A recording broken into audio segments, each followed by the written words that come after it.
بسم الله والصلاة والسلام على رسوله الكريم محمد بن عبد الله وعلى آله وصحبه أجمعين وبعد السلام عليكم ورحمة الله وبركاته.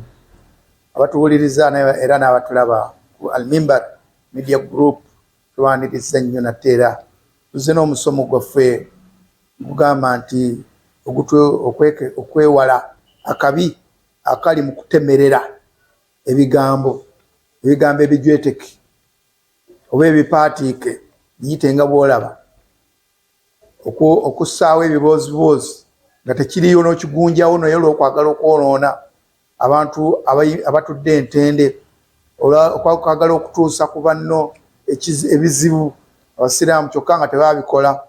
Obusiraamu bwakyogerako butya nakabi ki akali mu nsonga eyo? Oyinza okuba nga gwe mwolya bangi nnyo obugagga bwabwe babufunye n'obuganzi babufunye naye nga bufunye mu kutemerera banne ebigambo ebijweteke ebigambo ebipaatiike n'ossaawo ekiboozibozi naddala oluusi bannabyabufuzi abenoonyeza obuganzi eri bannabyabufuzi abenoonyeza obuganzi eri abagagga n'abantu abalala bonna. Oluusi oli ayinza okuba nga ayagala mukyala kumuwasa oba akuseketerera omuntu omulala olukubanga tebamumuwa namupaatekako ekintu kyonna n'akimussaako oyo mubbi oba mwenzi oba mulogo oba bwe bati sente zaalina bazijja mu bubbi bw'atyo n'akuteekako obuboozibozi yeekola ekintu gundi bebatta gundi balimu obusi balimu bino byonna tuli ku mbeera eyo. Alqawlu zur omuntu okwogera ebigambo ebipaatiike baganda bange nga bwe muwuliriza ennyo Al-Mimbar Media Group temugyerabira kubanga bebatuusaako emisomo gino bannaaye. Nyiga mukadaawo ofune buli kipya kyonna ekijja. Okwogera ebigambo ebipaatiike n'okugunjawo ebiboozi ebipaatiike min al-kabair gabalibwa mu gazambi aganene ennyo agazito, agazambi ebyonoono ebinene ennyo ebizito era ebyo Nabbi sallallahu alaihi wasallam yatwekesa wakitiibwa Nabbi Muhammad sallallahu alaihi wasallam yatwekesa anil kabair faqal yayogera mu bigambo bye bwe yali annyonnyola basahaba be nga alayininga atubuulira akbarul kabair agazambi agasingayo okubeera aganene mugo olw'obufuna bw'obudde tujja yatandikira nti al-ishraaku billah yagamba basahaba be nti abaye mbabuulire ku akbarul kabair gazambi agasingayo bunene ne bamuddamu bala ya rasulallah weewaawo mubaka wa Allah tabaraka wa taala n'agamba nti al-ishraaku billah okugattikako Allah n'ekintu ekirala. Togezanga muganda wange omusiraamu nekakutanda n'ogattika ku Allah oba kufa obwavu oba kugwesa abaana boolina kabaggwewo oba gwe mwennyini kufa naye nga togenze mu kigambo shirk. Inna shirka la dhulmun adhim nga gondi omuddu wa Allah Luqman bwe yagamba omwana we nti inna shirka mazima okugatika ku Allah la dhulmun adhim buli azamanya bwa kika kya waggulu nnyo bunene nnyo kyoba okoze tokigezanga okugatika ku Allah tabaraka wa taala mwesinze nga waali omu yekka kimunyiiza takyagala. Wa uququl walidain ezambi eddala mu gazambi aganene mulimu okuyisa obubi abakadde ababiri.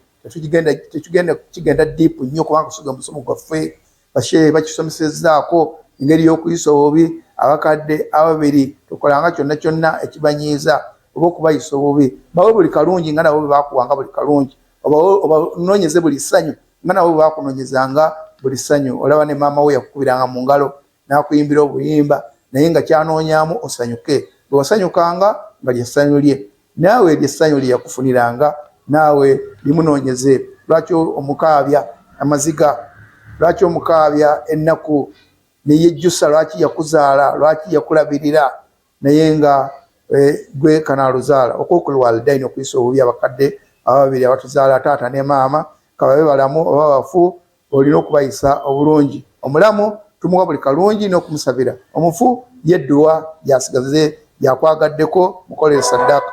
wa qawlu zur. Ezambi eddala Nabbi sallallahu alaihi wasallam lyezaaku ng'abuulira abasahaba agamu ku mazambi amanene, yagamba nti ebigambo ebijweteke, ebigambo ebijweteke, ebipange nga tebiriiko nsibuko wabula gwe biyiyizaawo olw'okwagala oyitewo ng'okola akabi eri basiraamu banno oba yadde batali basiraamu, nabo tomubaatikako kigambo. Abantu bangi nnyo bali mu makomera naye ng'ayingiddeyo lwa qawlu zur, bigambo bipaatiike, nga omusajja bamuwaayiriza ekintu teyakikola, bali mu makomera.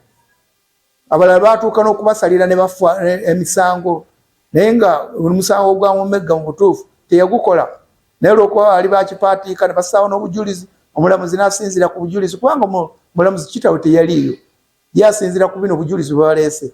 Onayinza okuba nga gwe baapaatikako ebigambo omusajja tamanyi na kwerwanako, oba talina ssente zigula n'abalooya, oba balooya be yafuna be banafu, bali eri be baali ab'amaanyi ne babissaamu ne ssente ne bamusalira. Naye wano ku dduniya muganda wange kutegeeza nti oyinza okiwangula wano ku nsi. Ku nsi oyinza okiwangula, wayitawo n'ofuna kyoyagala. Oluusi oli ayinza okupaatikako ekigambo ekisangosango olwa mukyala wo gw'ayagala okuwasa, amukutwaleko n'akusaako ekintu ekyo olw'okuba yayenda ewuwo omukyala n'azaalayo n'omwana naye talina bw'anajjayo omwana oyo okujjako nga gwogeze mu kkomera. Abalala babatta na busi, yakola ezambi ate ayongerako zambi eddala, n'apaatikawo ekisangosango. Embeera eyo abantu bangi nnyo, abamu bafudde, abamu bali mu makomera, abamu baggwesezza ebyobugagga byabwe, abamu baggwesezza ekitiibwa, naye lwa muntu kumupaatikako kigambo qawlu zur. N'olw'okuba nti obusiraamu ensonga eyo nnene nnyo, Nabbi sallallahu alaihi wasallam gali amazambi amalala gonna gonna bwe yali ng'agogerako, lumu we yatuuka ku qawlu zur, ku kutusaba ebigambo ebiboozi ebipaatiike, ebigambo eby'obulimba ebijweteke, yali atudde nga yeesigamye. Bwe yamala n'atuula na bulungi nsimbirira, yali yeesigamye n'avaayo n'atereera n'agamba nti ala wa qawlu zur, ala wa qawlu zur, ala wa qawlu zur. Bangina n'ekigambo eky'obulimba, ebigambo ebijweteke, ebigambo ebipangirire, ebiboozibozi ebyo mu byewalire ddala, tebikkirizibwa mu busiraamu. Allah tabaraka wa ta'ala ayogera atya ku bigambo ebijweteke mu suratul Furqan. W'onoosoma Allah tabaraka wa ta'ala we yali atendereza abakkiriza n'agamba nti walladhina la yashhaduuna zur, agamba nti n'abakkiriza beebo abatawa bujulizi bwa bulimba. Muganda wange, obujulizi bameka abawadde obujulizi mu zikkooti ng'ajulira nti gundi yakola ekintu gundi naye nga teyakikola, gundi yabba naye nga tabbangako, gundi yeyatta oli naye nga si yeyamutta, naye ng'owaayo ebigambo bya bulimba wano ku nsi, muganda wange okiyiseeko.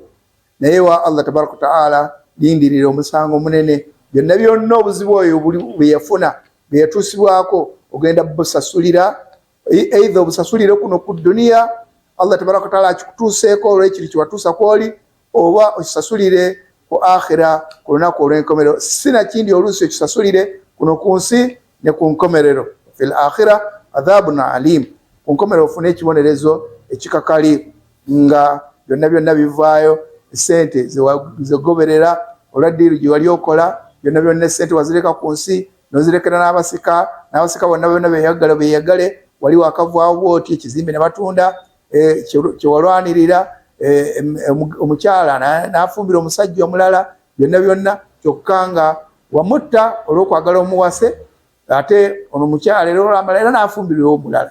Byonna byonna wabireka kuno ku nsi, naye ezambi lyabyo wagenda nabyo. Ebigambo ebijweteke, ebigambo ebyobulimba birina obukyamu bunene nnyo eri al-fard, eri omuntu kinnoomu, wal mujtama ne society mwawangaalira ala haddi sawa, byenkana. Birina bibakafayaringa eri nannyini kubikola n'eri society. Mu byo ebigambo ebijweteke bireetawo obutali butebenkevu mu ggwanga, obutali butebenkevu mu ggwanga, obutemu bujja olw'ebigambo ebijweteke. Dduka n'ayingirawo olwa bigambo ebijweteke.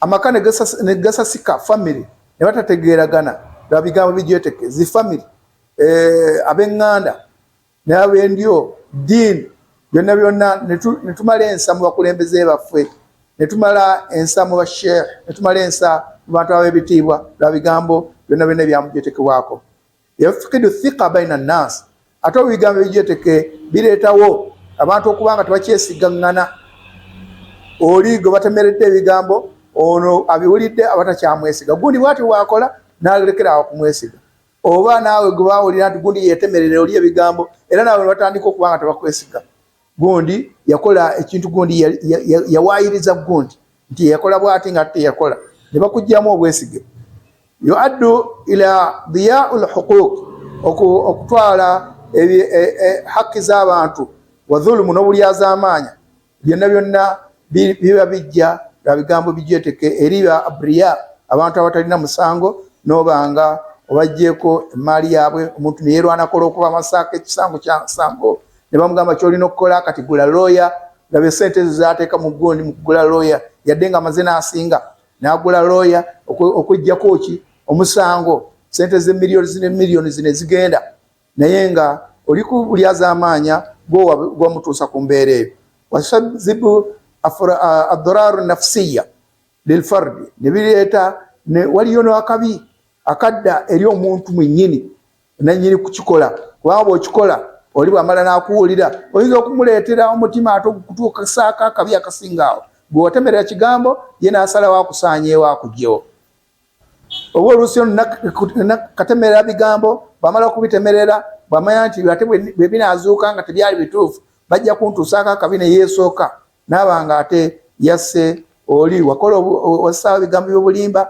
ebijyeteke ate bwomala n'oyongerako n'ekikolwa ekyokutta oluusi ddogo n'ebirala bisinga ebyo wayafukidu thikatu binnafsi wa ihtiraamu lidhatihi era bikuleetera okubanga okugwesensa gwe kabyogera bwe bakuzuula oggwamu ensa noono gwe babitaddeko abantu bali bwe babimatira bamugyamu obwesige n'ensa n'aweebuuka naye byonna byonna nga bivudde ku kigambo kwogera bigambo bijyeteke tujja kukomaawo tusaba Allah tabaraka wataala atugase n'ebyo tuwulidde kuno ku duniya ne ku akhira atukingirize okwogera ebigambo ebitemerere okutemerera bannaffe twogere amazima nga Allah bwe yatugamba nti kunu as-sadiqin tubeere mu bantu wamu n'abantu abogera ki amazima twewala abantu abaki obulimba sallallahu alaihi wa sallam sayyidina Muhammad wa ala alihi wa sahbihi wasallam walhamdulillahi rabbil alamin.